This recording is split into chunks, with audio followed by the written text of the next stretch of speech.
چین په ټیک ټاک باندې نړۍ را ایساره کړې ده تقریبا چې وګورې هره ورځ سلګونه میلیونه انسانان په نړۍ کې څه ده دا ټیک ټاک ته وړیا ویډیوګانې جوړوي لسګونه میلیونه کسان له دې څخه روزانه عواید ترلاسه کوي ډالر پې ګټي افغانانو مخه ورته کړې ده له بده مرغه په وروسته پاتې ټولنو کې له ټیک ټاک څخه سمه استفاده نه کیږي مثلا د افغانانو په ټیک ټاک کې که تاسو وګورئ نن مذهبي اختلافات قومي اختلافات او نفاق ته لمن وهل سپکې سپورې ناسم ادبیات کارول دا مروجوي او په همدې باندې بحثونه کوي خپل وخت پې تېروي په نوره نړۍ کې ممکن د انټرټینمنټ او د ساتیرۍ دپاره خلک وکاروي تر ډیره چین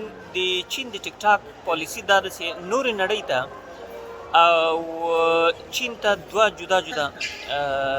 هغه ورکوي پلانونه ورکوي مثلا په چین کې څوک نشي کولی یو ماشوم چې له عمر له 14 کلونو کم یې هغه په ورځ کې له 40 دقیقو زیات د ټیک ټاک نشي کارولی په نورو نړۍ کې دا محدودیت نشته ځکه د چین حکومت دا هغه ورته ورکړې ده پالیسي ورته ورکړې چې ټیک ټاک ته په چین کې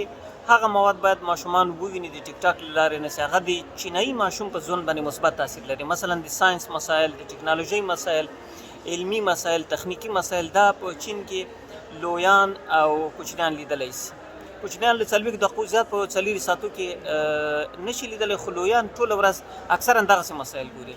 خو په نورو نړۍ کې د افغانستان په ګډون باندې په ټیک ټاک باندې تر ډیره سندرې موسیقي موزیک سیاسي خپرونې هغه مسایل چې ډیر د ټولنې په درد نه خوړل کې هغه لیدل کېږي مثلا یوه سروې شوې ده په بریټانیا او په امریکا کې تر ډیره ماشومان او د ماشومانو راتلونکی چې د ټیک ټاک له لارې نه ازمویل شوی ده هغه ماشومان موسیقي او سندرې او سپورټ خوښوي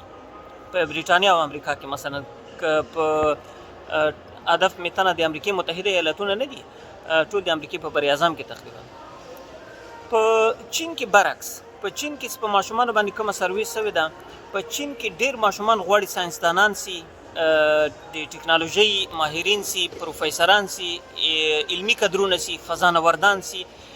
دلیل یې دا ده چې په چین کې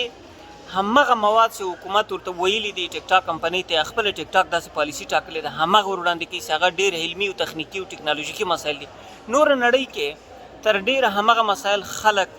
ګوري ویني او بحث پې کوي چې هغه د ټیک ټاک لخوا کوم محدودیت نسته پې او تر ډېره همغه د موسیقۍ او سپورټ او کنسرت او موزیک او داسې شیان پروموټ کېږي نو له ټیک ټاک سره برخورد له بده مرغه زموږ په افغاني ټولنه کې هم ډېر سطحي ده او په یو ډول باندې زموږ ټولنه له هغه خپل راتلونکي مسیر څخه ګرځولې ده که جدي پام د کورنیو له خوا نه ورته ونسي کېدی شي په راتلونکي کې د افغانستان دغه نسل چې په ټیک ټاک باندې بوخت ده او په ټیک ټاک ته ویډیوګانې جوړوي د یوې داسې فاجعې سبب سي چې کېدی شي مشکلات ډېر زیات کړي مثلا مذهبي اختلافاتو ته لمن وهي قومي اختلافاتو ته لمن وهي ملي ارزښتونه مسخره کوي او داسې ځینې نور مسایل نو ډیر دقیق برخورد له دغه سوشل میډیا کې له ټولنیزو رسنیو سره په کار ده په مشخص ډول هغه ټولنیز رسنۍ چې هغه د ویډیو تصویر او غږ له لارې نه ملټي میډیا خپرونې لري